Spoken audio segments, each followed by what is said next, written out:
My name is Jay Sugarman, and I want to welcome you to Museum Open House. This ongoing series features and highlights many of the outstanding museums and other cultural institutions. The main purpose of most programs is to inform viewers about current and upcoming exhibits, various programs, resources, and other opportunities that are available for the general public. Today, via Zoom, we're fortunate to have as our guest Devon Zimmerman from the Ogunquit Museum of American Art. Devon serves as the curator of modern and contemporary art, and he's here today to inform us about New York-based artist Nicole Wittenberg's exhibition entitled A Sailboat in the Moonlight. This is Ms. Wittenberg's first solo exhibition, and it will be on view at the Ogunquit Museum of American Art until July 20th. Let's start by meeting Devon and then hearing all about Nicole Wittenberg and the outstanding selection of her artwork that's on display. Welcome, Devon. So delighted you're able to be here today. Likewise, Jay. It's always a pleasure to join you. Before we enjoy some of the incredible artwork we're soon going to see, I think it would be of interest and helpful if you'd please start by sharing just a little bit about Ms. Wittenberg's background, artistic style, and what drew you to have her featured in this solo exhibition. Yeah, I'm overjoyed to have Nicole's work on view with us this year. Nicole is originally from San Francisco, where she was born. She attended the San Francisco Institute of Art in the early 2000s, and that's where she got her BFA, and then moved to New York City after some travel, and has been working and living in New York, and then more recently moving back and forth between New York and Maine, which is where we find her Hmm. connection to us over the last little over half decade or so. And, along with being an artist, she's also a teacher and has been an instructor at multiple organizations across New York City, including the School for Visual Arts and what was formerly the Bruce High Quality Foundation University, a nonprofit teaching school for artists, contemporary artists working and living in New York City as well, free of cost. So Nicole spans the gamut, and she brings that kind of attention and detail and knowledge of art history and painterly technique to her incredible body of work that we're thrilled to have on view at the museum right now. Um, the show, and we'll obviously dive into a bit more, is a survey of the landscape paintings that she has done in the state of Maine, specifically over the last, I think, about 5 years, is represented in the exhibition. And it covers wonderfully her entire sort of process from start to finish, which begins with pastel work and then moves through different scales and oil paint up to kind of her larger scale paintings that we also have examples of at the museum.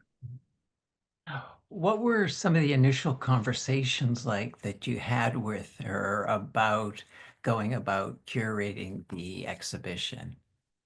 Yeah, it's been a joy to kind of work in such a collaborative way with Nicole. The museum is uniquely situated on 3 acres overlooking the Atlantic Ocean. And one of the galleries that we are exhibiting Nicole's work in has a glass wall that just has a panoramic view of the Mm. Atlantic Ocean and the Maine coast. And so, knowing that site specificity, a lot of our conversations have been how to activate those spaces in really compelling ways. So, you move through the exhibition beginning with her pastels, which is where she begins her process, and then kind of situating these spaces, mirroring the light that comes in from that window into a room of day paintings, illustrating and showing these kind of moments of the forests and woods and coasts of Maine, and then move into kind of a small, intimate, darker room with a group of nocturnes. And so it's been picking and working through this almost kind of environmental movement and passage, and thinking especially about that view out of our window and how to kind of time those paintings to it. You know, how did the title A Sailboat in the Moonlight come about? And what does it suggest about the themes of the exhibition? Yeah, well, Nicole is, beyond just a painter. She is a lover of all the arts, cinema, and especially music as well. So, A Sailboat in the Moonlight is a Billie Holiday song from Hmm. 1937.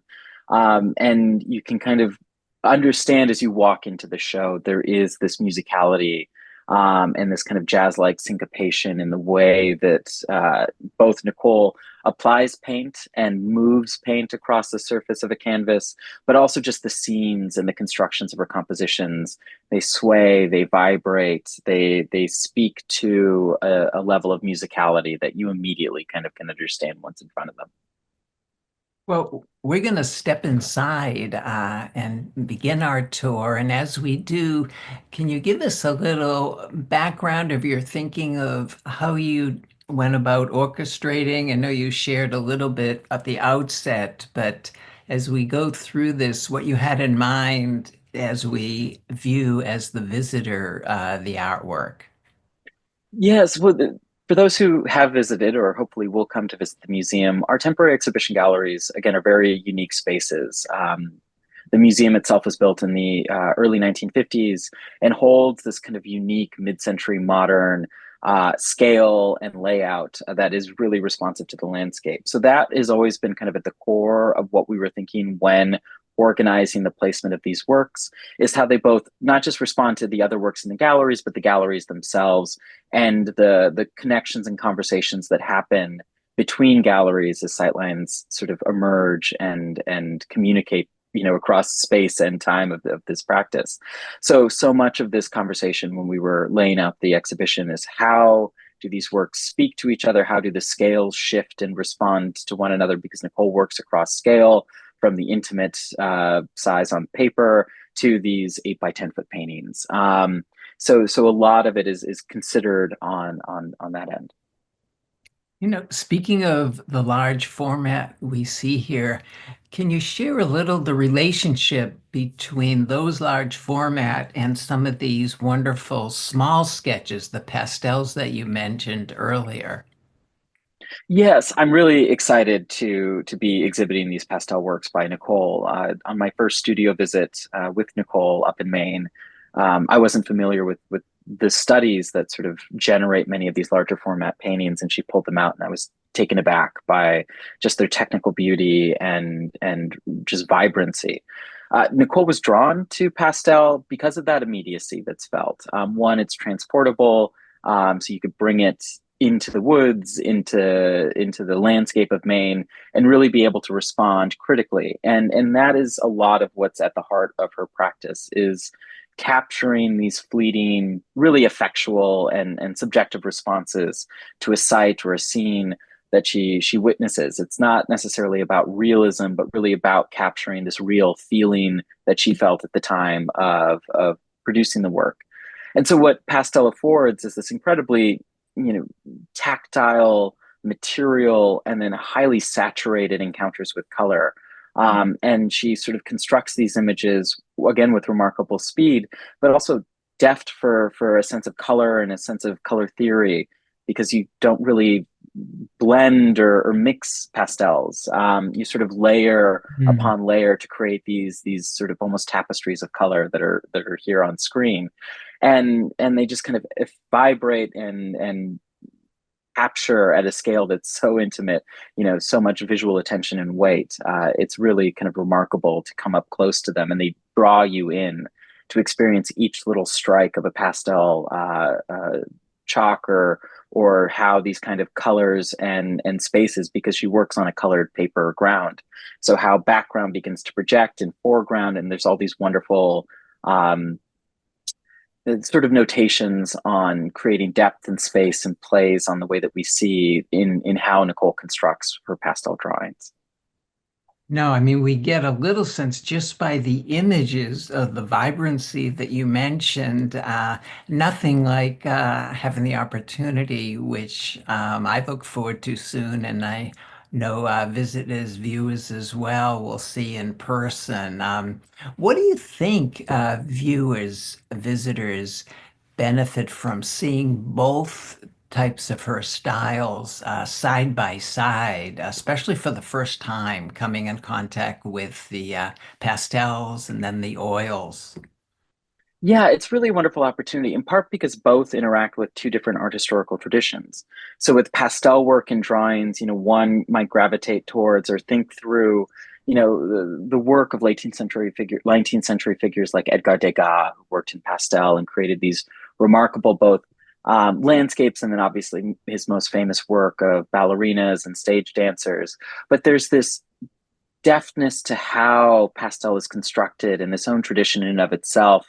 And you can see a glimpse. I just wanted to pull a detail of the way that, how each piece of pastel is manipulated and moved can sort of mimic the sense of vibrations on a water or surface. That is a Mm. very different way of communicating through materials than oil paint is.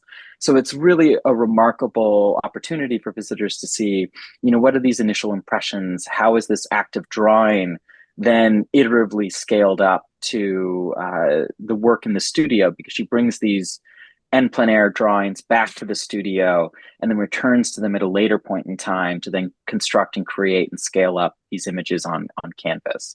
So there is this temporal gap between when these drawings are made and capturing these first impressions and then their movement into kind of larger scale oil painting.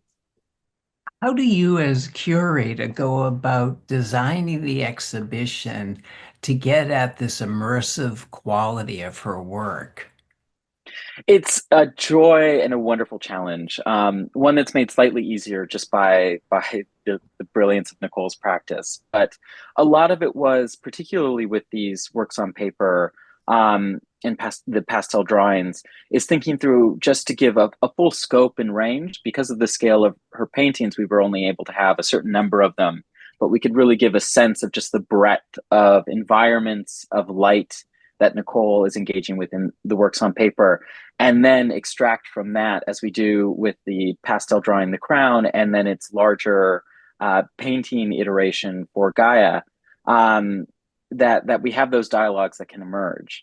And this process of scaling up is really just a fascinating discussion to hear Hmm. Nicole talk about how she came to do this scaling and the color theory involved. Because when she began working with pastel, one of the beauties of the material is its just vibrancy and hypersaturation, something that's not inherent specifically to oil painting itself. Oil paint itself is translucent. It lets light pass through, where the opacity of pastel kind of really allows each granular to flicker light and creates this kind of dense experience. So that, again, she drew sort of on her art historical practice and knowledge as she was beginning these series of larger paintings drawn from the pastels, starting with kind of white grounds, but realizing those didn't amplify this type of light and color that she was interested in capturing. And so she turned towards these remarkably idiosyncratic, bright, almost neon reds, oranges, greens, and pinks to become the base coat of her paintings. And that allows these thin, veiled, translucent colors to really kind of emerge and amplify their sort of chromatic radiance when you're in front of them. So they're just so viscerally saturated, and you feel this color kind of emanating off of them. And then it's this process of manipulating that degree and intensity to capture the type of light or the moment of day or the movement of wind across it. And that's one of the joys, again, about oil painting. You'll see when in front of one of Nicole's paintings is how very quickly and confidently in a single stroke, like in the painting on the right, she'll convey just the bristling movement of some pine trees in a windstorm, moving and shaking and balancing into this kind of beautiful, almost rhythmic motion, but still reads as that movement of wind that we might catch at a glance. No, I mean, just the way you've constructed the slide here, it's so captivating to see the two mediums and how she's gone about transforming the pastel into the oil. Are there parts of the exhibit that you might hope visitors linger or reflect on a little longer than others? Yes, I mean the you when you descend down into the main gallery where you have this beautiful view of the ocean in front of you, and you're confronted by these incredibly large scale paintings. Yes, here, there is this opportunity to kind of sit and look through and just glance out the window, sit with the work, have this process of your own almost sense of looking, being in plein air, and then kind of thinking through this process of translation. Again, as I noted at the outset, Nicole doesn't set out to realistically depict what she sees. It's all about intensity. And I think there's this opportunity to sit with the intensity of this light and view that greets you, and then, ponder that same level of intensity that's being communicated in paint through some of these works on view. It gives that opportunity to sort of almost experience this act in the flesh as well. Now, what new insights about Nicole and her work do you hope this exhibition might give critics, just the general public? Yeah, I think that there's a wonderful opportunity to watch the evolution of her practice over the last 5 years, which is a really wonderful opportunity, and just see how this has evolved and emerged. So Woods Walker 2, for example, is from 2021. And there's this incredible way that in this work, she kind of builds a large scale image, layering color. There is almost this post impressionist approach to kind of painting, where everything is kind of built up and imbricate, and parts are let to dissolve and become more and less legible as you sort of move through it. And that sort of play with legibility and abstraction really starts to take hold in the kind of more recent work, which may be the next slide that you have. Yes, so Upheaval 2, and you can see that dramatic leap Oh, as her gesture, her practice has kind of opened up even more. And this work in particular is just striking to stand in front of, as uh, these passages of water just kind of dissolve in front of you. And at this stage too, as Nicole stages further and further, works in larger and larger scales, she changes her instruments of application as well, moving from brush to broom in this case. So she can get a distance from the work, see it, and you see this kind of quick speed and movement of larger scale kind of brush strokes, in this case broom strokes, I suppose, exist in the work. And there's this kind of wonderful tension to it. I mean, she described sort of her engagement with the landscape of sort of capturing a world where nothing has edges, but everything has substance. And I think that there's an element of that where you are constantly feeling like you're engaging, particularly with this painting, a moment, one that's as fleeting and disappearing and evaporating or dissolving in this case in front of your eyes, almost in the same way that we kind of remember or capture a memory or feeling, where there's these moments of deep specificity and almost photorealism, and then everything mm. around that is kind of dissolving and melting away. And so that really kind of openness that invites our own participation and projection of how we read the work, but then anchors it in this kind of landscape composition as well. How does this exhibition complement, add to two others, concurrent, one in Maine and one soon to be in Paris? Yes, again, it's really the summer of Nicole, which is a fantastic opportunity for visitors to who can come up to Maine and maybe do a mid-coast trip after driving through Ogunquit. The Center for Maine Contemporary Art is opening up their conjoining or collaborative exhibition Cheek to Cheek on May 24th. And that body of work is a brand new series of large scale flower paintings, which has been the focus of Nicole's practice for the last several months. That will be installed. And that will, again, take this play of abstraction and figuration to a really environmental level. So you'll step into the center's main gallery and just be surrounded by, these nearly abstract, fully immersive Mm. compositions that have the same kind of virtuosity and momentum and movement as the larger scale works that are at the Ogunquit Museum. And then in Paris, with the Fondation Corbusier, she'll be presenting some of her mid-sized studies, so smaller scale paintings of the new work at both the Center for Maine Contemporary Art and the Ogunquit Museum. So Maine travels to Paris, and that will open June 12th for those who might be joyously enough in Europe this summer as well. Fabulous, fabulous. And I know in addition, this isn't enough to keep her busy or bring her work to the general public.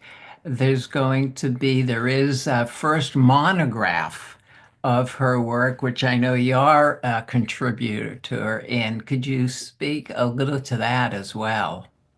Yeah, the monograph is a wonderful survey of Nicole's career to this point. And what it lends light on is really kind of this continuity across her practice, which varies dramatically from kind of interior landscapes that she was making nearly 2 decades ago to images of erotica that she was working with in the early 2000s to these landscape paintings, because she's painted landscapes in the Mediterranean and beyond. And so it lends context for the work that she's been doing in Maine, this kind of tactility and really, embodied way that her approach to landscape painting both is enacted in the way that she paints these larger scale paintings, but also in this kind of very corporeal embodied experience of these works, the way that light, almost sound, color all play on you as you step forward into them. So it's a wonderful opportunity. It is an absolutely gorgeous monograph as well, with a number of great contributions. So that was another joy to just be able to kind of add to the many lists of things that Nicole has underway this summer. Fabulous, fabulous.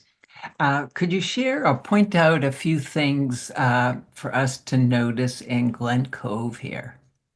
Yes, so the final room or space in the exhibition looks at Nicole's engagement with the nocturne. Again, so much of her practice is focused on light, its sort of movement across surfaces, its way that shadow and light play, and then create these syncopated rhythms in her compositions, and also engages another really rich and fantastic tradition in painting's history.